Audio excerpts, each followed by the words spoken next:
Hello everyone. I am Dreaming Stories and I am here to help you today. I know you use this video to fall asleep. So before that, like the video and subscribe to the channel. Also, where are you from and what time are you watching? Now get comfortable and relax. The road narrowed to a cracked ribbon of asphalt before it dissolved entirely into a dirt trail, and by then I'd already lost the last of the cell signal. My little hatchback groaned over each rut, rattling as if it shared my apprehension. Towering black spruce closed in on either side, their needles sighing in the late summer breeze. Perfect, I thought. Exactly the isolation I came for. It was supposed to be a weekend of quiet, no work emails, no buzzing phone, no city noise seeping under my skin. Just me, a tent, a lake, and a paperback novel I'd been meaning to finish for 2 years. When I'd stopped for gas earlier that afternoon, the station's old clerk had eyed me over the counter with a look I couldn't quite read, part curiosity, part pity. Cam. I'd smiled politely, chalking it up to one of those local myths designed to spook tourists. You mean the Wendigo? I'd asked. He'd only shrugged, eyes drifting to the dark line of forest visible through the station's dusty windows. Call it what you like. Just, don't answer if you hear your name. The warning had lodged in my mind in that way campfire stories do, half amusement, half unease. I'd spent enough time in the outdoors to know that noises at night are usually just raccoons or wind. Usually. By the time I parked at the trailhead, the sun was already sinking low, turning the treetops gold. I hauled my pack onto my shoulders and locked the car. The trail was narrow but well-worn, winding through dense stands of cedar and birch. My boots sank slightly into soft moss, each step muffled. It was beautiful here, untouched in a way that felt almost deliberate. The air smelled of damp earth and pine resin. Somewhere far off, water trickled over stone. I found my campsite just before dusk, a small clearing by the edge of a still, black lake. The water reflected the darkening sky like glass. I pitched my tent quickly, built a small fire, and settled in with a cup of instant coffee. The night came on faster than I'd expected. One moment the sky was a dim indigo, the next it was full black, the stars like frost across its surface. That's when I heard the first snap. It was deep in the treeline, sharp enough to cut through the hiss of my fire. I froze, mug halfway to my lips, straining to listen. Another snap, this one closer. The underbrush rustled, branches shifting like something heavy was moving through. Probably a deer, I told myself. Or maybe a bear. I wasn't sure which possibility made my chest feel tighter. Then, quiet. The kind of quiet that isn't really silence, but the absence of everything, no wind, no insects, no lapping water. Even the fire seemed to hold its breath. I stood, scanning the dark line of trees. That's when I saw them, 2 faint points of light, far back among the trunks. Not the reflection of my fire. Not the glint of a flashlight. They were too high off the ground to be a raccoon or coyote. Too far apart to be a person. And they didn't blink. The points moved slightly, and in the thin gap between 2 trees, a shape emerged, tall, impossibly gaunt, its silhouette etched in silver by the rising moon. I thought I saw the curve of antlers, the jagged outline of something more bone than flesh. The air seemed to thicken in my lungs. I couldn't move, couldn't look away. The thing stood there, motionless, watching. Then, from the darkness, I heard it. Eli. My name. Spoken in my mother's voice. The sound crawled through me like ice water. My mother was 400 kilometers away, in her apartment in the city. The figure tilted its head, and though it didn't step forward, the space between us suddenly felt smaller, like the trees had inched closer. I dropped my mug. The fire popped, sending sparks into the night. The thing melted back into the trees, swallowed by shadow, but the air still held its weight. Somewhere in the dark, a branch snapped again. Then another voice called my name. This time it was my best friend's. And it was closer. I backed toward the fire, the way a swimmer treads water after glimpsing a fin. My heartbeat drummed so loud in my ears that it almost drowned out the next sound, almost. Eli. This voice was lower now, warmer, and it came from. The fire's glow seemed too small, too fragile, like it could be snuffed out with a breath. I grabbed my flashlight from the side pocket of my pack and swept its beam into the treeline. Birch bark flashed pale, branches reached like twisted fingers, but nothing moved. The beam caught on something, two grooves in the moss, parallel, leading away from the edge of the clearing into the darkness. Tracks. No. Not quite. They looked more like deep, narrow impressions, spaced far apart, as though whatever made them walked on unnaturally long legs. The air smelled different now. The crisp scent of pine and lake water had been replaced with something dry, acrid, like burning hair and rotting leaves. My stomach churned. "Stop it," I muttered to myself, turning back toward the fire. "You're spooking yourself." But the woods weren't done with me. Snap. Crunch. Another step, deliberate, from the opposite side of the clearing. I spun, flashlight jerking toward the sound, and caught a flash of movement, something impossibly thin slipping behind a tree. The voice came again, softer now, coaxing, "Come here, Eli." It was my father's voice this time, low and steady. He'd been dead for 6 years. The weight of the forest pressed in on me, heavy and suffocating. Every instinct screamed to run for the car, but that meant plunging into the same darkness where those voices lived. Instead, I yanked my hatchet from my gear and tossed more wood onto the fire until the flames roared higher. I didn't care about conserving fuel anymore. The orange light pushed the shadows back, and for a moment, I could almost breathe again. Then something stepped into the light. It was just at the edge, half in shadow, half lit by the fire. I saw the shape of it more clearly now, a body stretched too tall, limbs like poles, skin pale and drawn tight over bone. Its head was crowned with antlers, each jagged tine slick with something dark. The face, if you could call it that, was long, with sunken pits where eyes should be, yet those pale points of light still burned in them, unwavering. Its mouth hung open, but the voice that came out wasn't its own. It was my own voice again, perfect and uncanny, saying, "You're cold, Eli. Come where it's warm." The thing tilted its head slowly, as though studying me. The fire spat, crackling between us, and I thought, absurdly, that it was smiling. Every story I'd ever heard about the Wendigo suddenly felt like less of a folktale and more of a warning I'd ignored. The hunger spirit. The thing that waits in the trees, mimicking those you trust, drawing you out where it can feed. It took one step forward. And I ran. I didn't think about my pack, my tent, or the carefully folded map. I bolted toward the trail, the flashlight beam swinging wildly ahead of me, breath tearing in and out of my chest. Behind me, branches snapped in quick succession, too fast, too loud for anything human. The voices followed. My name again and again, each repetition in a different voice, my sister, an old teacher, my own. They overlapped like a chorus, some shouting, some whispering, all urging me deeper into the forest instead of toward the road. Somewhere along the trail, I realized I'd gone off course. The dirt path was gone, replaced by moss and roots. My flashlight caught on unfamiliar shapes, fallen logs, a boulder I didn't remember passing. Panic rose sharp and metallic in my throat. Then the beam landed on something else.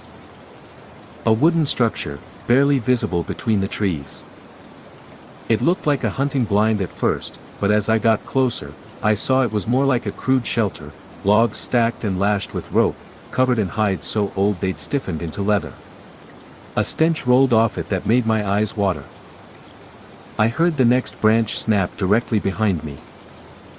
I spun around, flashlight trembling in my grip, but the beam only sliced across empty trees.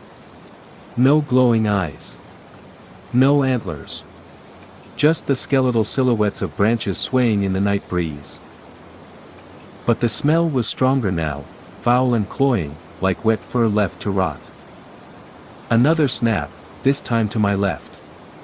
I turned, sweeping the light, and for the briefest instant caught a glimpse of something impossibly tall slipping between the trunks, moving with a jerky, unnatural gait. It didn't look like it was running, yet somehow it covered ground faster than I could track. The voices started again, low and hushed now, as if afraid to break the silence of this part of the forest. Eli. The words came from every direction, overlapping and weaving together like a net tightening around me. I backed up until my shoulder hit the wall of the strange shelter. The hides that covered it were rough under my palm, brittle in some places, slick in others. Up close, I could see they weren't just animal hides. The texture was wrong, thin, almost translucent, stretched taut over the logs. My stomach turned. A small opening gaped at the base, barely wide enough for me to crawl through. I didn't want to go inside. Every instinct said it was a bad idea. But out here, I was exposed. Another branch cracked, closer than ever, and I made my choice. I dropped to my knees and scrambled inside. The smell hit me first, thick, metallic, suffocating. My flashlight's beam darted over the interior, a dirt floor, piles of bones in the corners, some animal, some not. Scratches lined the inner walls, deep grooves that spoke of claws, or fingernails. I pushed myself into the farthest corner, the hide swaying faintly in the wind, and killed my light. Darkness swallowed me whole. For a moment, there was only my breathing. Then I heard it again, the steady, deliberate crunch of footsteps in the leaf litter outside. Slow. Unhurried. Like whatever it was knew I had nowhere to go. The steps stopped just beyond the wall. The hide sagged inward slightly, as if something massive was leaning against it. "Why are you hiding?" The voice was my own again. I pressed a hand over my mouth, willing myself to be silent. The hide shifted more violently this time, the shape of a long, skeletal hand pressing through from the other side. The fingers were far too long, each tipped with something sharp enough to catch the faint moonlight seeping through. It dragged its nails slowly down the hide, the sound a dry rasp that made my teeth ache. "You're cold, Eli. You're hungry. I can help." The hand vanished. The footsteps began again, circling the shelter in slow arcs. Sometimes it paused, and I swore I could hear it sniffing, drawing in deep breaths as if savoring the scent. Then the voices changed. They weren't calling my name anymore. They were whispering words I didn't understand, low, guttural, almost like growls. The cadence rose and fell, faster and faster, until it became a chattering that set every hair on my arm standing on end. A sharp thump rattled the wall behind me. Then another. Harder. The whole shelter shook with each impact. It was trying to get in. I fumbled for my flashlight, flicked it on, and shone it toward the opening. 2 points of light stared back at me from the darkness outside. They blinked. And then, in a voice that was no one's but its own, low, hollow, and endless, it said, "Let me in." The words hung in the dark like smoke, curling into every corner of the shelter. "Let me in." It didn't shout. It didn't need to. The sound was a deep vibration that crawled into my chest, like it was speaking from inside my ribs instead of outside the wall. I scrambled backward, my boots crunching on the littered bones. The flashlight beam trembled in my hand, shaking over the jagged piles until it landed again on the entrance. The points of light were still there, closer now, just beyond the flap of hide. A long, pale arm snaked through the opening, elbow bending in ways it shouldn't, claws raking shallow furrows into the dirt floor. I lashed out with the hatchet. The blade struck the forearm with a dull thunk, not like cutting wood or even flesh, more like hitting frozen meat. The thing let out a sound that was half shriek, half howl, and the arm whipped back into the night. The shelter went still. Then, silence. I waited. 10 seconds. 30. A full minute. The woods outside were quiet again, save for the faint creak of trees shifting in the wind. Maybe it's gone. I crawled toward the entrance, my breath fogging in the chill that had seeped into the air. The smell of rot was fading. When I lifted the hide flap to peer out, there was nothing, just the trees, dark and endless. I stepped outside. The forest floor was littered with deep, narrow impressions, like the ones I'd seen earlier. They led away from the shelter and into the blackness between the trunks. I should have stayed by the road, should have run for the car, but my brain clung to the thin thread of logic that told me the road was this way. I started walking, my flashlight cutting narrow tunnels through the dark. The impressions in the moss stretched ahead, almost like a trail. Then the voices started again. This time they weren't mine, or my family's. They were strangers, men, women, children, each one crying out in fear, in pain. Some begged for help. Others screamed. The sound was everywhere, weaving between the trees, swelling until it was impossible to tell what direction it came from. The impressions stopped. My light swept forward and caught something new, strips of pale fabric hanging from the branches. No, not fabric. Skin. Thin, dried, curling at the edges. My stomach lurched. A snap of wood came from directly behind me. I spun, flashlight beam cutting through the dark. It was there. The Wendigo crouched low, one long hand resting on the ground, the other curled against its chest. The antlers looked even larger now, branching jaggedly into the night sky. Its head twitched as it stared at me, and the pale lights of its eyes burned hotter, like coals fanned by wind. I ran. Branches whipped at my face, snagging in my jacket. The ground dipped and rose, roots clawing at my boots. I didn't care where I was going, only that I was not stopping. The thing followed. I could hear it behind me, not crashing through the forest like I was, but moving in impossibly smooth bursts. Every few seconds it was closer, the sounds of its claws scraping bark, of its breath like wind through a hollow log. I broke through the trees into a shallow ravine. My foot caught a rock, and I tumbled down the slope, my flashlight flying from my grip. I hit bottom hard enough to see stars, dirt in my mouth, my hatchet skidding away into the dark. Above me, the treeline swayed. A silhouette stood there, taller than any man, thin as a shadow. It crouched, antlers tilting forward like spears, and I knew it was about to come down after me. Somewhere deep in the forest, a wolf howled. The Wendigo's head snapped toward the sound. And for the first time since I'd seen it, it moved away from me. Not far. Not gone. Just, distracted. I dragged myself to my feet, every muscle shaking. I could still hear it moving in the trees above, circling again. It wasn't finished. Not yet.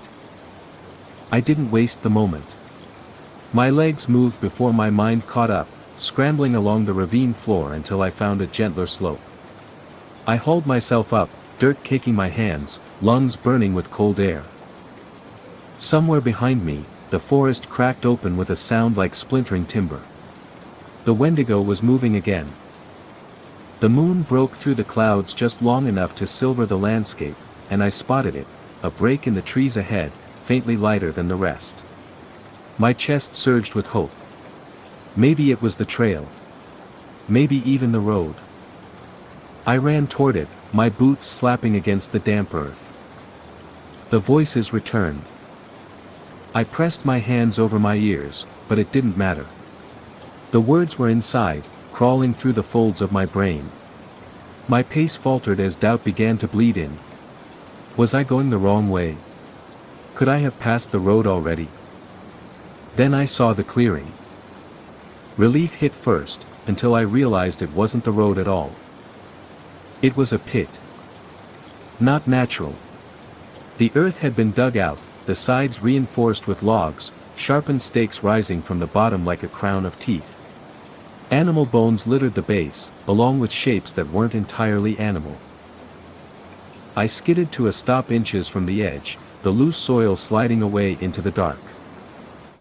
From the treeline behind me came the sound of slow, deliberate footsteps. I turned. The Wendigo stepped into the moonlight. For the first time, I saw its mouth close. The skin around it cracked and tore, like it hadn't done so in years, revealing rows of thin, needle-like teeth. It tilted its head, then took a long, dragging step forward. The light caught on something wet clinging to its antlers. I backed away, my heel finding only air. I windmilled my arms, teetering over the pit. The Wendigo froze, as though savoring the moment. Then it moved, not fast, not a pounce, just a slow, certain walk, knowing it didn't need to rush. I made my choice. I threw myself sideways into the underbrush. Branches whipped my face, tearing at my jacket. I hit the ground hard, rolling into a tangle of roots, my breath ragged in my ears. The Wendigo's footsteps shifted. It came to the edge of the pit and stopped. Then I heard it climb down. The wood creaked under its weight, claws clicking against the stakes. Bones crunched softly as it descended into its own trap, and for a brief, insane moment, I thought maybe I'd outsmarted it. Until I heard another voice. Eli. It came from the opposite side of the clearing, from somewhere in the trees. Another set of footsteps began moving toward me. There was more than one. I froze, every nerve ending screaming at once. The first Wendigo was still in the pit, its claws scraping wood as it moved among the stakes. But now, something else was pushing through the brush opposite me, its movement slower, heavier, more deliberate. The moonlight shifted, and I saw it, another tall, gaunt figure, its outline just slightly different from the first. The antlers were crooked, one side snapped halfway down, the other tangled with what looked like matted hair or strips of hide. Its eyes glowed the same pale, inhuman light, but its mouth hung open in a silent gape, as if it had forgotten how to close it. It stepped into the clearing and stopped beside the pit, peering down at the other creature. No sound passed between them, but something, some exchange, happened. The air thickened, charged, as if the forest itself was holding its breath. I tried to crawl backward, slow and silent, but the damp leaves betrayed me. The soft crunch might as well have been a gunshot. Both sets of eyes turned toward me. The second one moved first, stepping away from the pit, its head jerking at sharp angles, antlers catching on low branches. The first Wendigo began to climb out, claws sinking into the dirt wall like hooks. Panic detonated in my chest. I bolted. This part of the forest was unfamiliar, no trail, no landmarks, just dense trees and the glimmer of moonlight on damp leaves. I ducked under low branches, skirted around massive roots, leapt over fallen logs. Behind me, the sound of pursuit fractured into two different rhythms, one smooth and unnervingly fast, the other halting, with a dragging undertone like something being pulled. They were hurting me. Every turn I made, they adjusted. I'd catch glimpses of pale limbs through the trees, one figure flanking wide, the other pushing closer from behind. The forest opened suddenly into another clearing. For a heartbeat, I thought I'd burst out onto the road, but it wasn't the road. It was a circle of stones, half buried in moss, older than anything else around them.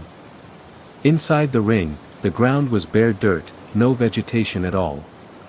And in the center stood a crude wooden post, splintered and dark with age. Rope dangled from it, frayed at the ends. I didn't want to step inside, but I had no choice. The shapes were closing in from either side, their eyes burning in the dark. I moved toward the post, scanning for any way out, any gap in the trees. My flashlight beam swung wildly, catching flashes of their antlers, their clawed hands, their thin, hungry faces. Then, something unexpected happened.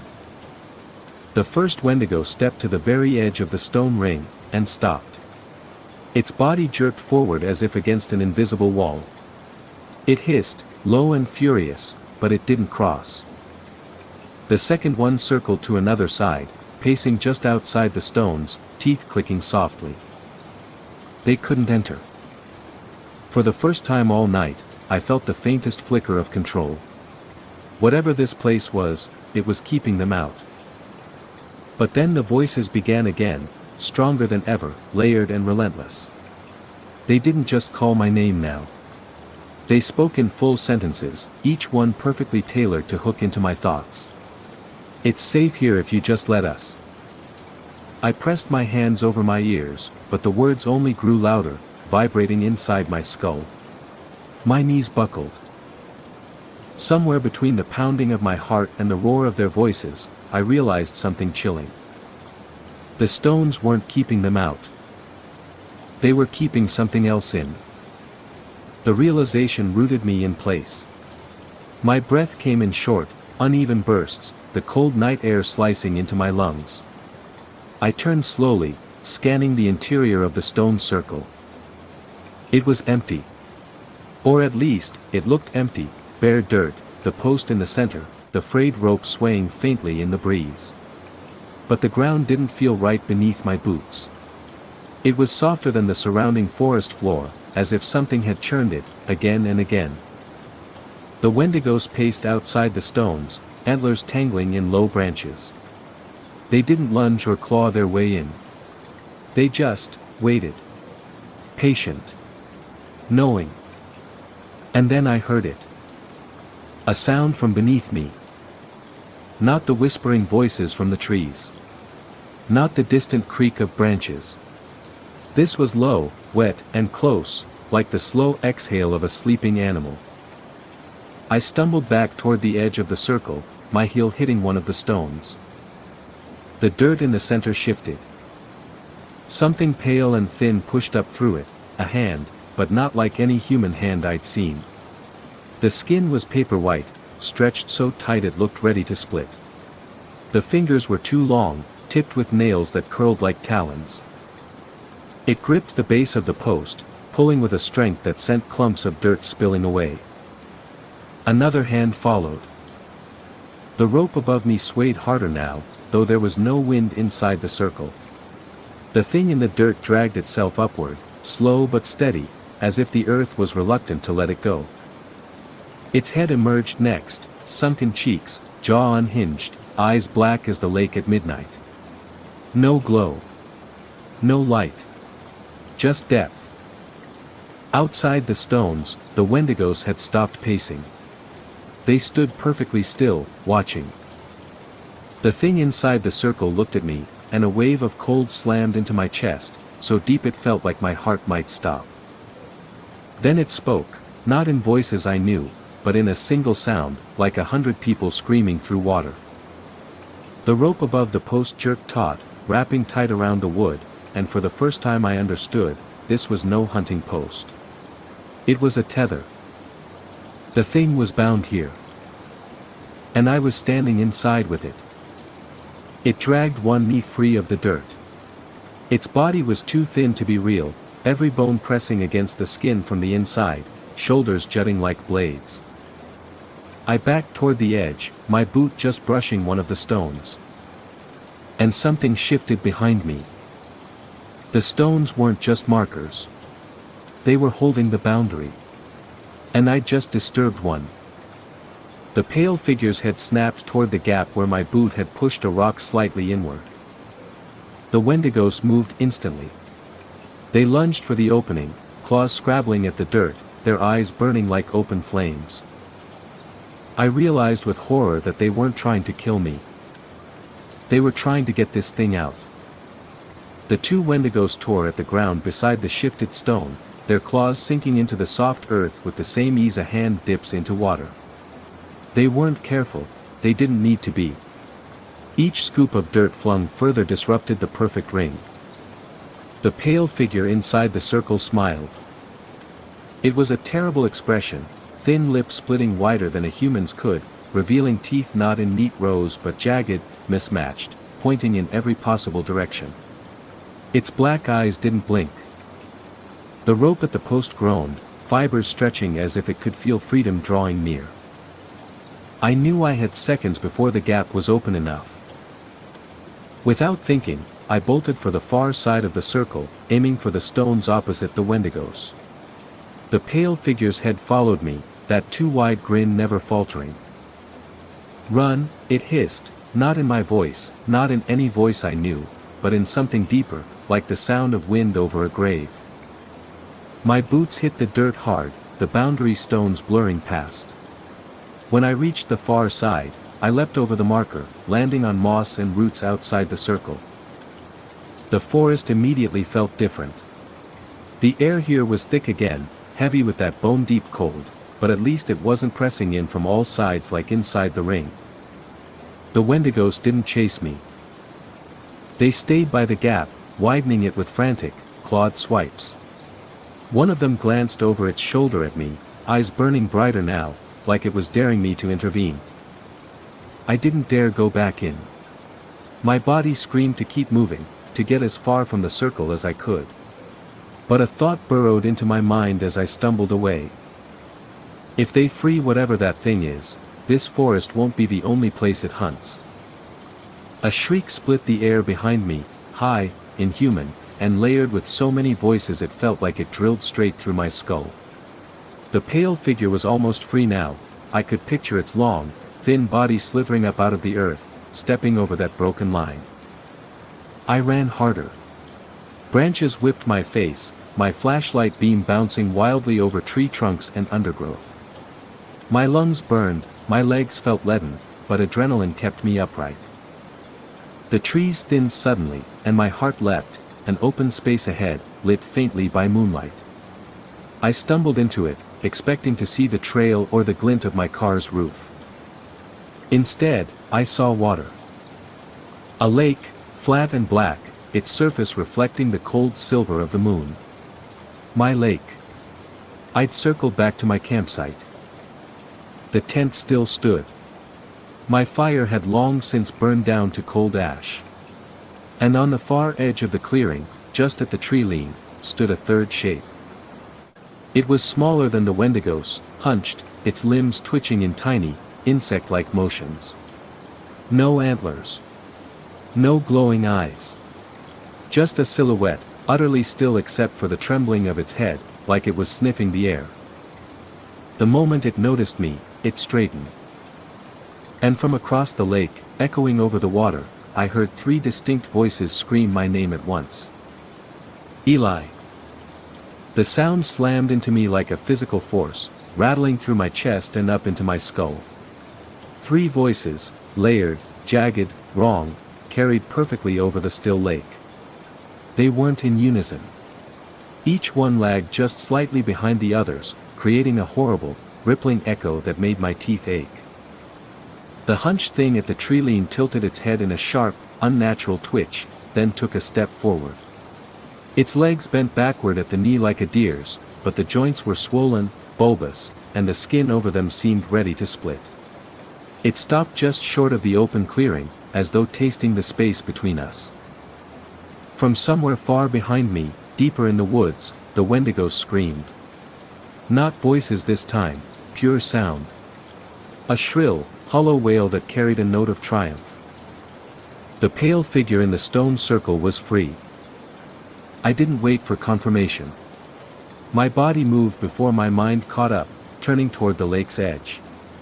The shoreline was slick with mud and tangled with roots, but I threw myself into the water anyway, the cold punching the breath out of me.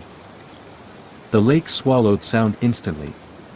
The whispers, the wails, they dulled to muffled tremors in my ears. I kicked hard, pulling with my arms, keeping my eyes fixed on the opposite bank. Moonlight shimmered across the ripples, but every shadow beneath the surface looked like a hand reaching up. Halfway across, I risked a glance back. The hunched thing was gone. I turned forward again, only to see something break the water in front of me. At first I thought it was a log. Then the log rose higher, impossibly tall for how close it seemed. Two antlers breached the surface, followed by a long, skull-like face. The Wendigo waded into the shallows, water running in sheets from its limbs. It didn't swim. It walked. Each step was slow, deliberate, yet it covered distance as if the water wasn't there at all. I dove under, heart jackhammering, and kicked toward the far side. My chest screamed for air, the cold biting deep into my bones. When I broke the surface again, the Wendigo was closer, its head tilting in that way predators do when they're already imagining the kill. I forced myself to keep going. 10 more strokes. 5. My hand caught mud, and I scrambled onto the bank, pulling myself up through reeds and grass. When I looked back, the Wendigo had stopped mid-lake. It stood perfectly still, water lapping at its ribs, as if something had pulled an invisible chain taut around its neck. Then I felt it, a shift in the air. The forest behind me went dead silent, and the smell of rot thickened so suddenly it made me gag. Through the trees on this side of the lake, something moved. Not fast. Not stumbling. Just walking, slow, sure, like it already knew I had nowhere left to go. The pale figure. It had crossed the water without touching it.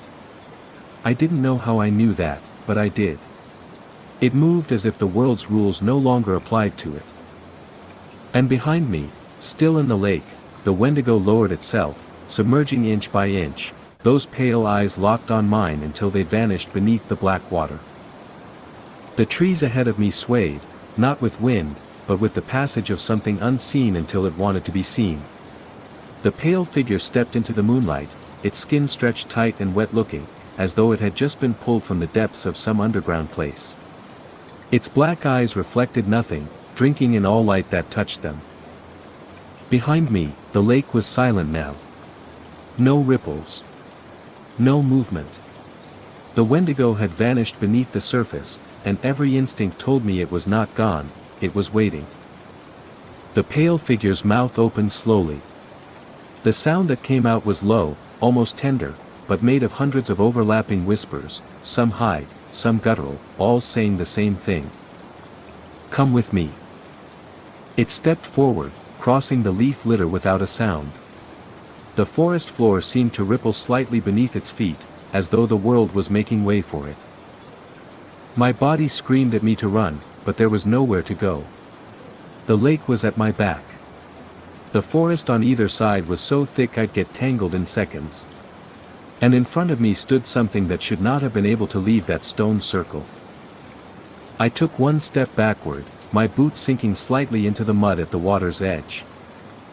That was when I felt it, cold fingers, impossibly long, closing around my ankle. I looked down just in time to see a pale hand, slick and skeletal, rise from the lake and tighten its grip. Another hand followed, then the long antlered skull of the Wendigo broke the surface, water streaming from its face. Its eyes burned like ice-cold fire. The pale figure stopped walking. It tilted its head, and for a moment, I thought I saw something pass between them, an acknowledgement. The hand on my ankle tightened until pain flared up my leg. I kicked and tore free, stumbling sideways along the shore, mud sucking at my boots. My lungs burned, every breath too loud in my ears. The pale figure turned its full attention back to me. And then, all at once, the voices began again, not one or two, but dozens, screaming my name, calling from the trees, the water, the ground beneath my feet. They overlapped in a perfect wall of sound, each one dragging claws across my thoughts until I couldn't tell which was my own. I ran into the treeline. Branches clawed at my face, roots reached for my ankles, but I didn't care. I just had to get away. Somewhere behind me, I heard the crash of water as the Wendigo emerged from the lake. Somewhere ahead, I heard the soft, deliberate steps of the pale figure, already in front of me. The forest twisted around me, every turn looking like one I had already taken. My breath came in shallow, ragged bursts. I could feel them closing in, the cold pressing from all sides, the smell of rot so thick I could taste it. Then, through the trees, I saw it, my car. It sat crooked at the trailhead, coated in a thin layer of dust, exactly where I'd left it. The sight of it lit a desperate fire in me. I tore across the last stretch of ground, keys already in my hand. I didn't look back until I was in the driver's seat with the door slammed shut. The treeline was empty. No glowing eyes. No antlers. No pale figure. I turned the key. The engine roared to life. As I backed onto the dirt road, headlights cutting deep into the forest, I saw movement at the edge of the light, two tall shapes standing side by side, and between them, something smaller, darker, its eyes like holes in the world. They didn't chase me. They just watched. And as I sped down the road toward the thin hope of civilization, one last voice followed me through the trees, calm, close, and spoken in my own voice. "See you soon, Eli."